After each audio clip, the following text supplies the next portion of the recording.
All right, let's get started. Thank you once again for joining, and let us speak today about references. If you have any questions, please put them in the Q&A. So the graduate application references at York, we're going to go through the who, what, where, when, and why. Again, my name is Uzma, and I'm the Associate Director for Graduate Recruitment and Conversion at the Faculty of Grad Studies at York University. And we're hoping to strengthen your understanding of a good reference so that you have a strong application to submit for your chosen program. Right?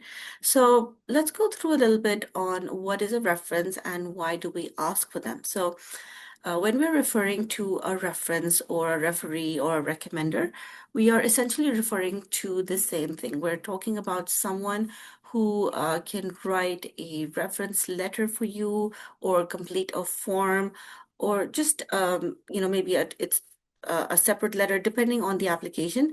This is something that they are in a way kind of nominating and telling us about your skills and your abilities in support of your graduate application. So they're talking about kind of their understanding of your skills and how you interacted with them. This may be someone that you may have studied with, who supervised a project for you. If it's someone who's a reference from a place of employment, they're going to be talking about how you performed on a certain task, etc. So at York University, graduate program applications usually require either 2 or 3 references.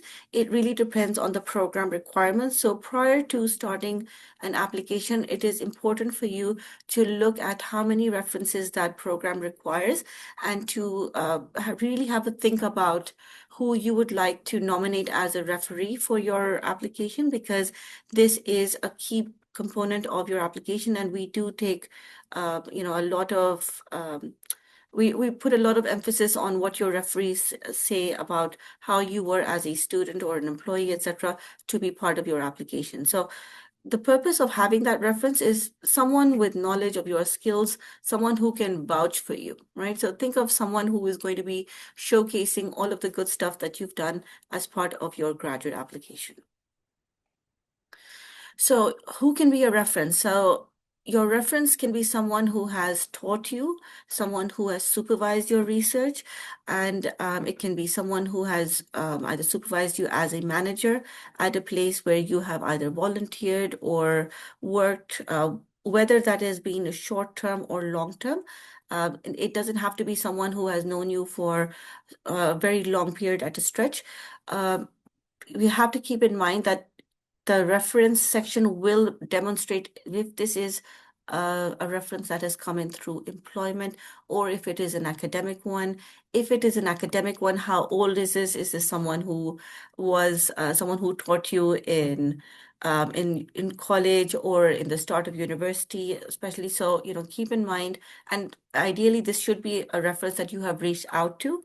And it's not a surprise for them that, they're being nominated to support your graduate application. Who should not be a reference? Now, this is something that we'd like to emphasize because, again, maybe different people have different expectations or understanding. So a teaching assistant cannot be your reference. Similarly, someone who is within your social circle or a personal contact cannot be a reference. And someone who is a family member, even if they may, for example, have been your boss in a place of employment, cannot be a reference. Now, for people who are submitting employer references, this is a little tricky sometimes, especially if some of your work experience has been part of a family business. If you do need a reference from a place of employment where it's a family business, you are then asked to reach out to HR or someone who is not a family member within that family business, right? So, but if you do have any questions, you can obviously reach out to us for more clarity. But the general rule is the reference should not be from a teaching assistant. It should not be a personal contact. It should not be a friend, and it should not be a family member. In an academic setting, it should be someone who supervised you or who taught you. And in an employer setting, it should be someone who managed you. Right? Again, just more clarification on the reference process. We do not accept pre-written reference letters.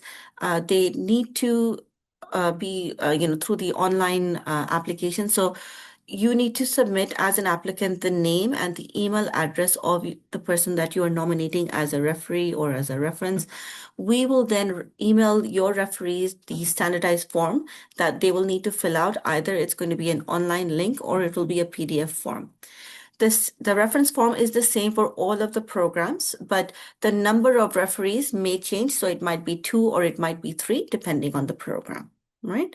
So just again, I'd to reiterate that we don't accept the pre-written reference letters. And I know that this might be something that is accepted in other universities, and we have different formats in different parts of the world as well. But at York, the system is that you will submit the details for your reference, and we will send them the link to complete the reference. They will then receive an email. They'll complete it. We will see that reference when it is part of your online application.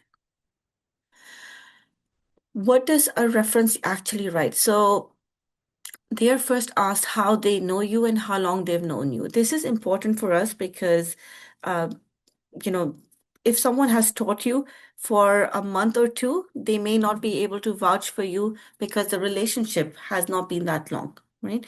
So it is clarity on for us to see, is this someone who has taught you, managed you, etc., and how long they've known you. The longer, the better. Again, in an academic setting, maybe a semester or two or longer. That shows that they've had enough time to see you go from the start to the end of a program, right? Qualities wise, you're asked as a reference, you'll be asked to rate on a variety of qualities, such as how organized you were as a student.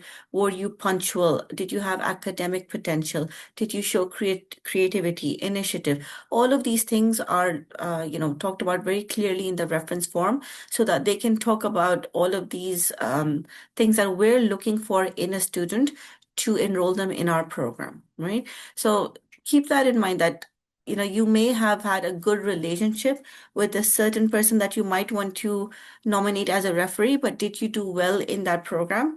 Did you, did you evolve as a student? Sometimes when we start our education journey, we're not going to be the same student that we were in the first year versus the fourth year. So this is why I usually recommend that, look at the references very carefully on who you're asking to nominate for you. Sometimes there are some programs that we will do as a formality to complete the credits, etc. We may not have, done our best, or they may not have brought out the best in us. So again, think about who you're nominating and how you did in that, because the reference must be speaking highly of you, right? Um, Within the reference form, they have usually around 500 words to talk about anything additional or outstanding you may have done as a student or as an employee that can reflect well of you to add and strengthen your application, right? Where do you input the referee information? So you're going to need the following information from each referee. You're going to need their name, you're going to need their address, and you're going to need their email. So make sure that you have this updated information, because the last thing that you want is that you have reached out to the referee. Maybe they've had a change of contact, um, email address, or where they are now working, and they don't get that email, right? So prior to you putting in the referee information, make sure that you have reached out to them. They know that they can expect that email coming from York, and they are aware of the deadline so that they can submit this as soon as possible. Once you input the referee information, you won't be able to change it. So admissions may be able to make changes in certain circumstances, but in an ideal scenario, we want you to be careful about the information, and this is why I'm saying make sure that you reach out to the referee prior to you starting the application and putting their information in, because it is a little complicated in changing it. Sometimes it's a very small change that you may think, oh, it's just adding, .ca or .com. But on the back end, it does create a lot of work for the admissions team. And, think of it this way. It's taking out time that you need to complete the application. So the reference forms are valid for 14 days. Once you start your application, you're going to have to wait for 2 to 3 days to be able to receive your My File access, and then you can start putting in all of this information. So we want to make sure that you have sufficient time to put in all the information that you need, but also that your referees have enough time. They're not feeling rushed, right? Let them know that they have 14 days. Once they receive the email address, they should not wait until the very last day. We all know that technical mishaps can happen. So this is why that conversation is very is beneficial, and it helps everyone to be in a situation in which there's no additional stress. Again, just more information on where do you input the referee information on your online application. This is where you're going to see in the supplementary information forms where you're going to be putting in the referee information.